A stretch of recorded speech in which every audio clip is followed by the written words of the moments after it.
How's it going? I'm Jay with AqusStar Distributors, here to talk to you guys about the VG2 vacuum generator. This can be identified by its L-shaped tank, okay? These were produced from about 1995 all the way up till about 2005. They still made this available after that, but now the tank has been discontinued. So if you have one of these inside your vessel, you can't buy a new one. That being said, you can still buy all the parts. We also offer rebuilt units, and we sell all the replacement items to rebuild your VG2 vacuum generator. And in this video, we're gonna go tear it down and then put it back together, show you guys how to do that. So the first step in doing this is asking yourself, is this really for me? Dometic has an incredible network of dealers that can come down, are certified and knowledgeable on how to repair their systems. So that would be my suggestion. But if you're looking to save a couple of bucks or you don't have a dealer available near you, this video should be helpful. And if you choose to adopt any of the suggestions here in this video, you do so at your own risk. Okay, so first thing I'm gonna do is take the pump off of the tank. This is actually the last brand new VG2 vacuum generator in existence. This is a brand new tank, it's never been used. Dometic discontinued the mold. No, it's not for sale. I'm sorry, I'm keeping this one for demonstration and training purposes. I'm gonna remove the pump from the tank, and that's done with these 4 7/16 bolts.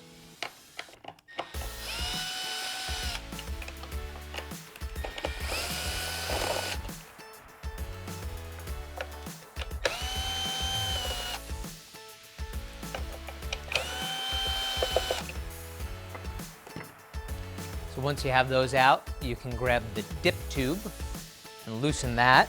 Since mine is directly, my pump and motor are directly wired to the vacuum switch, I'm also gonna pull my switch out. So that's held in by a hose clamp with a 5/16 fastener on the clamp. Just gently kind of wiggle that out.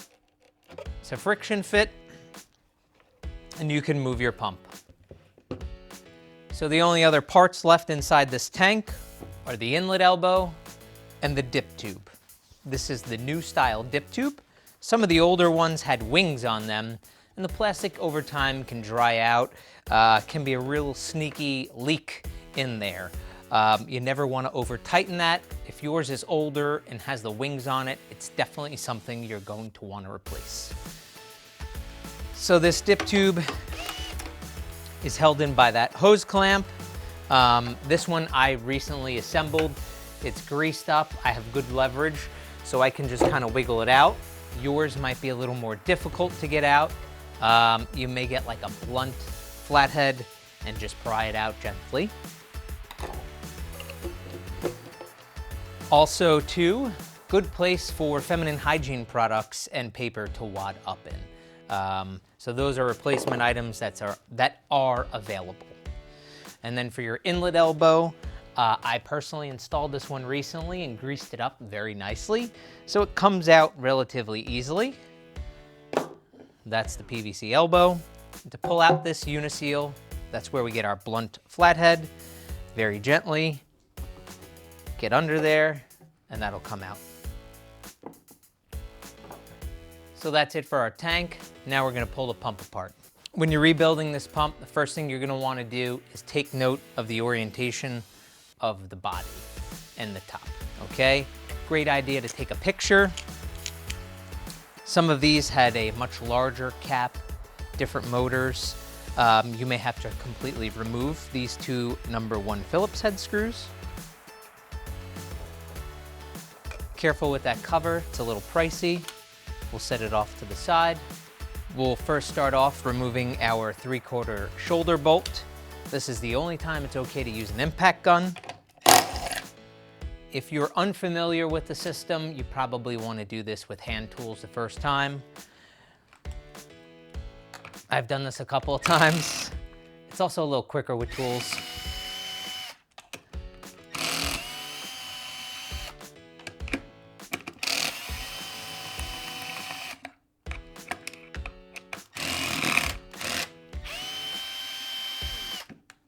There's your motor. I'll set that off to the side. So this is stainless steel marine grade hardware. It is non-magnetic, so you just want to be cautious. You don't want to drop it. I'm gonna take it all out and set that stuff aside. Now we're gonna take the bellows out. You'll remove the 8 5/16 screws.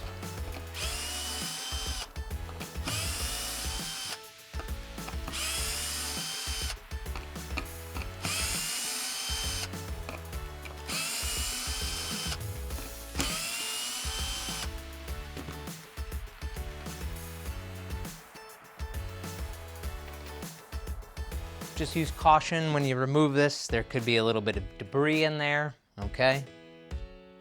We have our pump top, bellows O-ring, the pump body O-ring, and then the bellows. Sometimes you'll have to pry it out.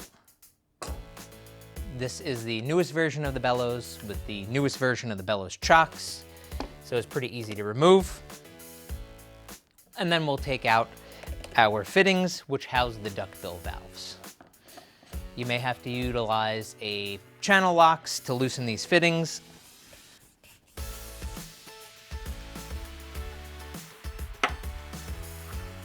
There's our nipple, a duckbill valve, a valve adapter, another duckbill valve.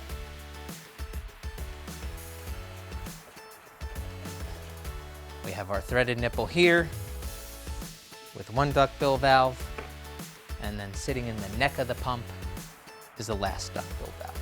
So for reassembling the pump, obviously you need to select parts. You want to make sure you get genuine OEM Dometic parts. I think this video is going to bring you quite a bit of value, and I greatly appreciate if in return you could buy your parts from us. So generally speaking, we would sell you our minor rebuild kit, which will give you the bellows, the O-rings, and then the 4.5 inch duckbill valves. All right, so we always have those available. Now I'm gonna show you guys how to reassemble your pump, okay? Bellows clamps or bellows chocks only go on one way. They're key. This is the newest bellows. You wanna make sure you have a bellows with a gray shaft and a black bushing. Do not waste your money and time with aftermarket parts. They're garbage and they do not work. So when you put that bellows in, you lock it in. You want to make sure everything is nice and aligned so that your motor properly aligns to the bellows. We're going to use brand new O-rings because we don't reuse O-rings. We give you a little packet of grease that you can lubricate those O-rings. We make sure our pump body is clean. You know, if you send your pump to me to have it rebuilt, we sanitize it, acid wash it, then re-sanitize it, and we'll reassemble it for you. I like to set that O-ring inside that channel there. Okay, I then get my tool ready that I'm gonna reassemble this with. I'll take that pump top, press it down onto the bellows, and I keep constant pressure on that pump top until I get my 2 fasteners in. And now I can let go. I'll reinstall the remaining 6 fasteners.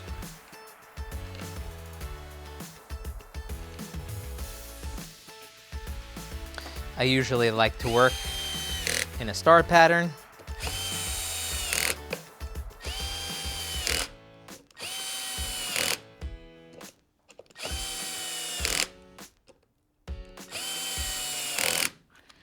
Okay, and now I'm actually gonna put my fittings and duckbill valves in.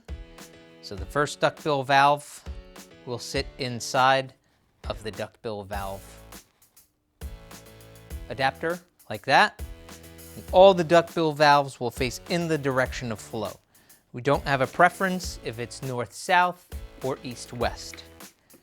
Okay, the next one will sit inside the nipple. Just be a little careful. Some of these fittings can be a little crusty. And torque spec on this is firm snug by hand. If you have poor leverage, you can use a channel locks, but here on the workbench, that's all we need. The next duckbill valve will go inside the pump body, facing in. Then we have our threaded nipple.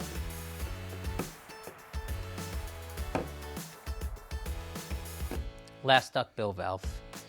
And now we'll install our motor. When installing the motor, it's always a great idea. Grab yourself a little pliers and rotate the eccentric down at an angle, makes aligning it to the bellows even easier.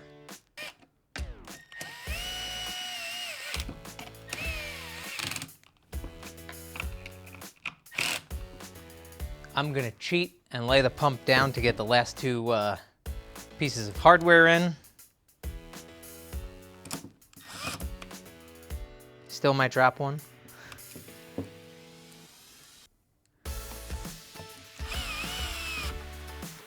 Okay.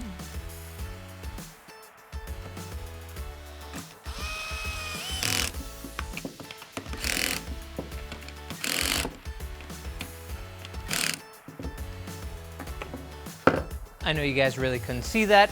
We're installing hardware, nothing you haven't seen before. Now, you may have to use your thumb to press down on the bellows in order to properly align it for your shoulder bolt. I like 2 or 3 ugga-duggas. I find that that's the perfect amount of torque to get that bolt in there. So that's finishing assembling that S pump. Again, we want to make sure we use OEM Dometic parts. Be careful what you see on Amazon and eBay. There's a lot of aftermarket crap. And I would greatly appreciate if this video brought you value if you can support me and purchase your parts through us. So now that we have the pump, we're going to take a look at the tank. We'll put the dip tube, the inlet elbow in, reassemble it, and get it tested. So here we have our tank. I leave my hose clamp on there just to be easy. We'll take our brand new upgraded style dip tube, put it in there. We need to be careful when we install this. We don't want those O-rings to jump out of place. Okay, a liberal amount of silicone grease on that will absolutely be very helpful.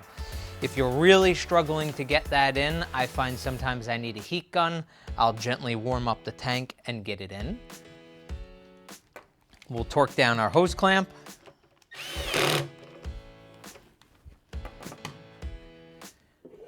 So as far as installing our inlet elbow, always utilize a new uniseal. We sell these as a kit with the elbow or a uniseal on its own. Heat will be very helpful, as well as some kind of blunt screwdriver. You want to warm that up with a hair dryer, a heat gun. You can even put it in a bowl of water and microwave it. I put it on top of my top there, go have a beer or two, come back, it'll be nice, soft, and pliable, and that'll make the installation quite a bit easier. So when you're installing that, I like to grease mine up a little as well. You just start working it in, and then you can take a blunt screwdriver and just gently walk it in.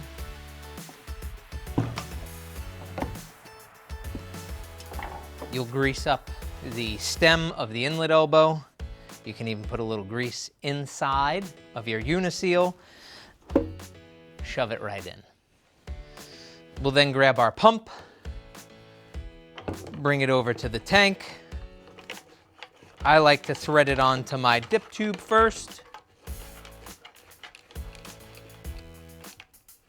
Spec on that is, firm snug. Okay, we can then grab our 4 pieces of hardware.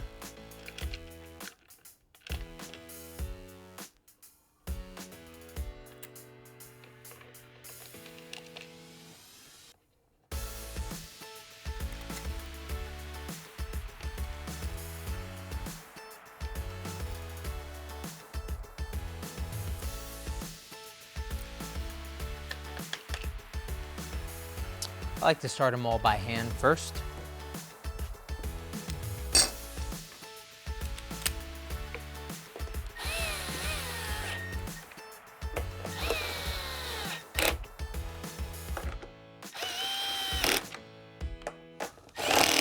Oop, cross thread is not better than no thread. Just got to be a little cautious with that. Once you have your pump installed, you can grab your vacuum switch. Probably better to put a male-female spade disconnect in here. This one just happens to be wired straight.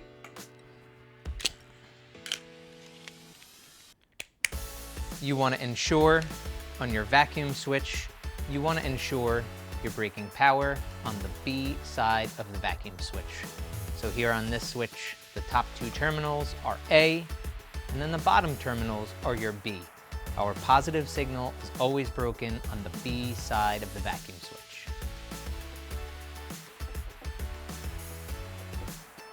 When you're installing your switch, you want to liberally grease these with a silicone dielectric grease. Also make sure the O-rings don't jump out, and you'll just align your switch. Press it in there, and then tighten up your hose clamp.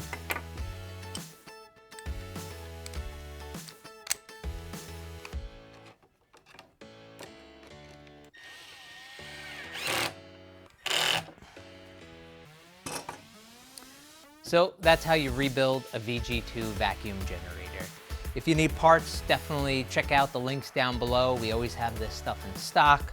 We have motors, duckbill valves, vacuum switches, inlet elbows, as well as dip tubes. They're always regular stocking items for us. Any questions? Like I said, visit us on the web, give us a call. You can text us, email us. Appreciate you guys watching. Make sure you use OEM Dometic parts and buy them from AqusStar. Take care.